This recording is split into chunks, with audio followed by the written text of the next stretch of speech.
Okay, so today we're sublimating. I'm sorry, my printer is printing right now, my last one. But today we're going to be trying to sublimate on cotton shirt using a spray called Poly T. I don't know.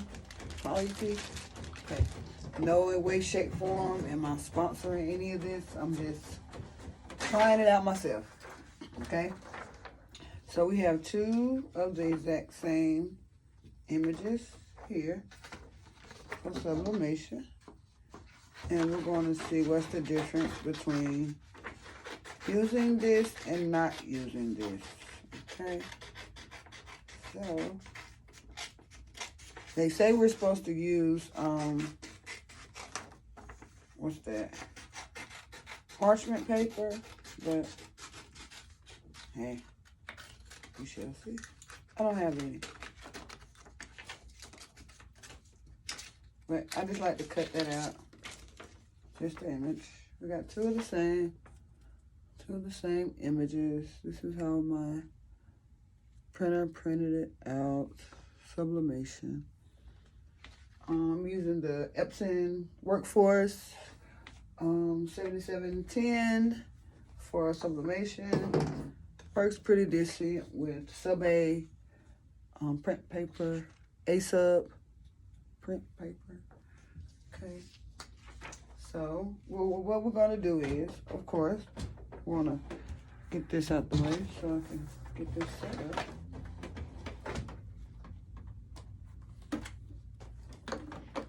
And we're gonna set up our heat press, you guys. We're gonna hit up our heat press. Get all of that in order over here, right here in this area right here. Once I get my stuff off of it. Okay. This is another shirt that I have to do. So, but I'm gonna turn on our heat press. Heat press needs to be at 330 for 30 seconds for this. So first thing is first. Let me start over. This is the Poly T, and this is what we're going to use. We're going to see what's the difference between using this and not using this on cotton shirts. So we're going to see what's the difference between using this and not using this on 100% cotton shirts to see if it's going to make a difference with the way it sublimate down on the all 100%. Just want to show you this is a 100% cotton t-shirt. 100% cotton t-shirt. Okay. So the top part we are going to spray with the spray. The bottom part we won't. So that's how we're going to know which is used with this. So let's say you want to just kind of spray over the area, only the area you want to use. So we're going to just kind of, you know, spray this area just at the top. We're not going to spray the bottom, just the top. They say you want to spray it good, get it good and wet. Just that area right there.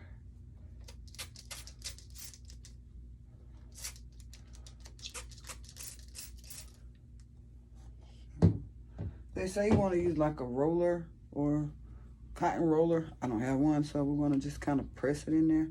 So you want to kind of press it in there. That's what the instructions on the paper says. So we're just going to make sure we're good and wet. Okay. Just on the part that we are going to do. See? Pat it in. I don't have the roller, so we're just going to fold it, kind of get it into the cotton area only. Okay, see, kind of see how it's just the top. So we're going to see the difference between using this and not using this. So that's that. We want to get the tweaks and the twerks out of it. Okay, so you want to make sure it's good and wet. Okay, I think it's good and wet. Okay, So now we're going to wait for our heat press to heat up to where it needs to heat up to, you guys. I have my trusty here to protect. This is for protection of the table and everything else. So excuse it, it's just for protection. When I turn it, you don't get any bubbles in your table and stuff like that. Okay, and we're going to use it for this so we don't get this as wet. We don't want this to get wet. Our heat press. Heat press is to be up to 330. So we're going to hit set. Go to 330.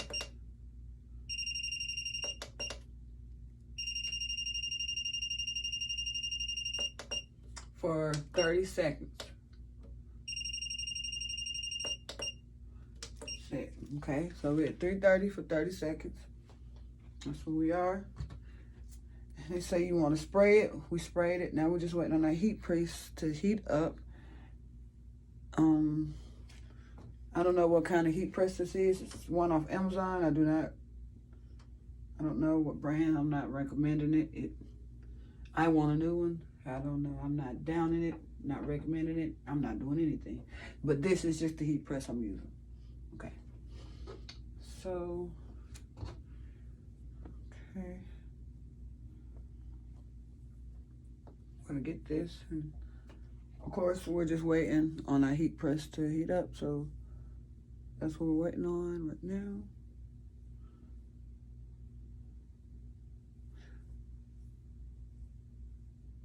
It's almost there.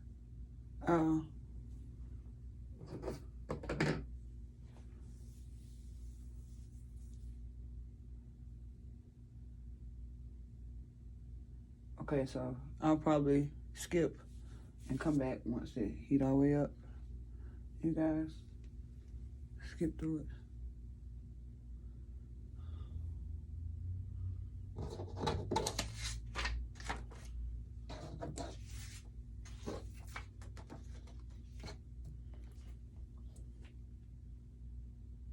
And so, but what they say you do is you put this on there, put this under there. Oh, I forgot about my Teflon. I'll be back. Let me get my Teflon for my shirt.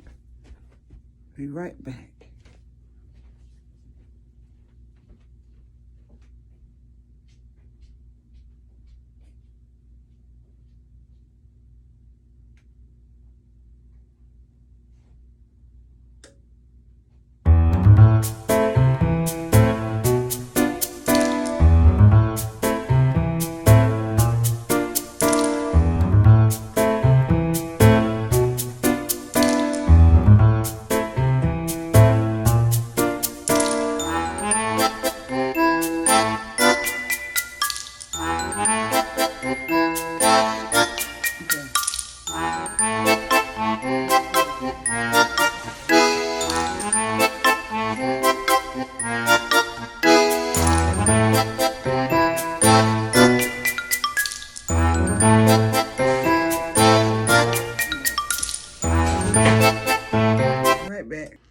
Okay, so this is what we're gonna do.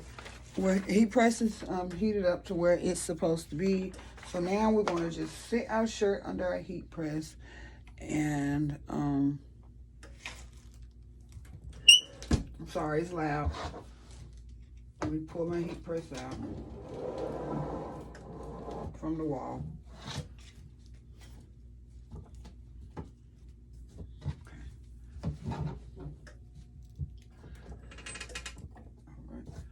So now we're going, they say you put this on there for 30 seconds to cure it. Okay. So we're going to cure it. They say you're supposed to use parchment, but we're just going to use this piece of Teflon we got. We're going to put the heat pressure down. Turn the pressure down on the press.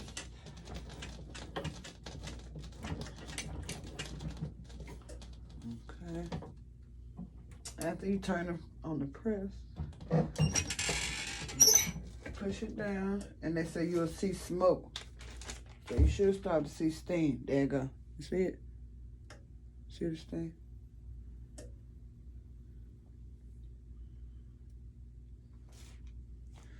I don't know if you guys can see the stain. You see the stain?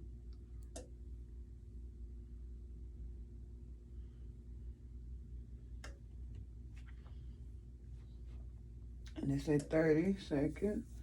Put that on there.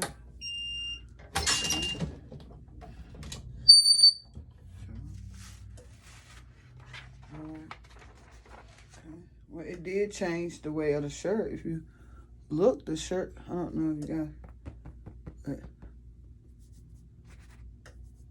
you kind of hear the difference. It did make the shirt harder.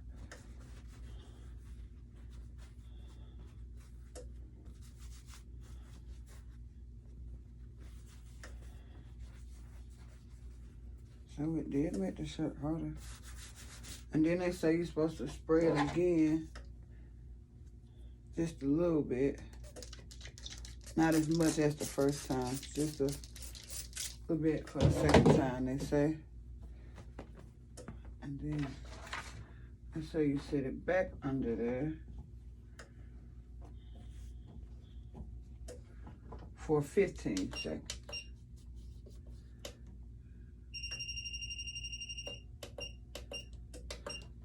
Okay. 10 to 15 seconds. Making sure it's dry. Okay. I'm going to pop the head down.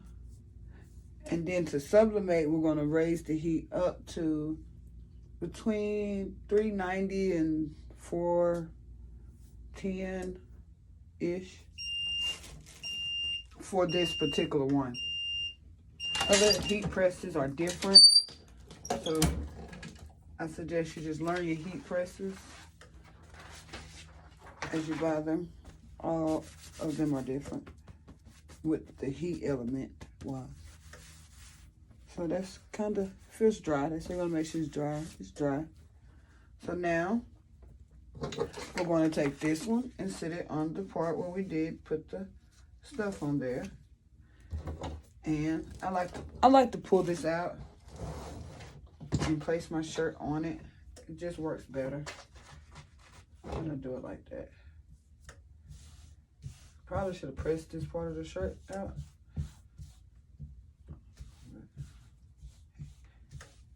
We're just gonna do it like this. So we're gonna see the difference, you guys, between using the poly and not using the poly. So we shall see. But we have to raise our heat press up to set it to up higher. We're gonna set it at like 410, 410-ish, I guess, at least 4, okay? And then we're gonna go for like 70 seconds. Because like I said, we're all trying this together. I don't know my machine with sublimation, so it's different, so we shall see. I'm trying it with you guys.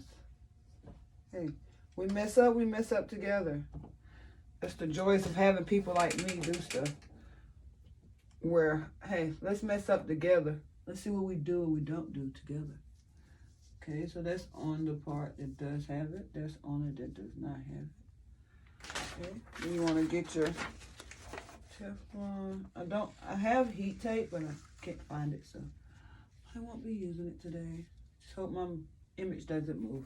Because with sublimation, you want it to not move, but I don't have my heat tape. Okay, so we're just going to wait for this to heat up to 4. And then we will press this. With sublimation, without the press and stuff, it's not, the little heat's not going to hurt it. But so that's how it is. So we shall see.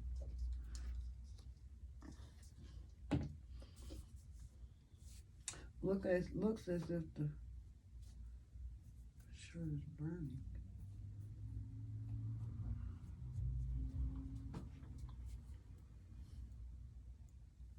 So I'll be back once it heat up. Okay, so our heat press is heating up to where it needs to be. We're going to press and see how this sublimation comes out. Let's see if it's difference between using this right here. This is the way it came packaged. Let's just add water to it.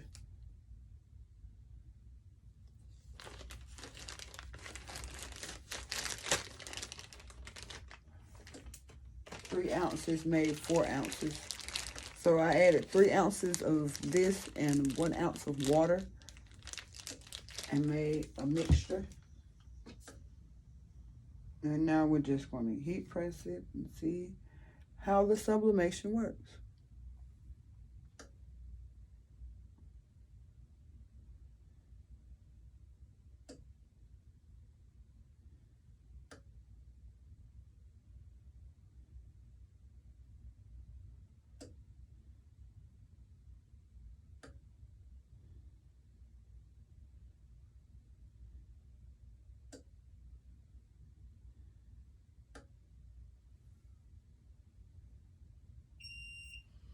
All right, that was the 70 right there. Let's see if we need to alter anything. Press it more or what? I don't know. Looks as if it's not on the shirt good. Looks as if it's still on the paper.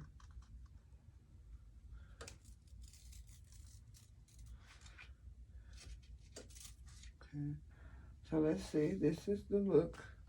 Remember, the top was with the poly tee. The bottom did not have it on there. So this is the sublimation without the poly tee right here. And this is with it. So this is the difference. This is a little darker here. I don't know if you can see. This one is a little blurry, and this one is a little bit. Okay. If you guys can see it. It looks about the same. Just a little different, but not much. So yeah, not much, but yeah, it is a difference. This part of the shirt did kind of burn though with the poly tee. But that's it. That's the sublimation on a 100% cotton shirt. 100% cotton sublimation. It works, but as you can see with the spray, it works better. That's with the spray. I'm trying to give you a close up. I'm sorry. And that's without the spray. As you can see, it is dull, like very dull, but it's still there. I mean, it'll work. But that is it. So that is it for that one. Sublimation on 100% cotton shirts. And one thing I forgot to show you guys with the difference between this, you see at the bottom where it bled straight through to the back of the shirt. The top, only some reason, maybe it wasn't good enough, but the top, the bottom bled through. That's why there's a difference there. The top. Okay. So that was something that I forgot to show you, that did bleed through to the back of the shirt. See? I'm gonna flip it. Maybe this side, because this area does not feel like I maybe didn't coat it good enough with it. But if you can see, it did bleed through to the back of the shirt on both of them. This one, not so much. The girl did not bleed through, and not all of the birthday bled through, but the bottom, everything came straight through the back of the shirt. So this was the test trial with sublimation on 100% cotton shirt. This is what it does. It goes straight through the shirt. And it's on the back of the shirt. And now you got 2 images on a shirt that no one wants. Okay? So maybe you put something in between it. But, so it won't bleed through the back, but that's what you have.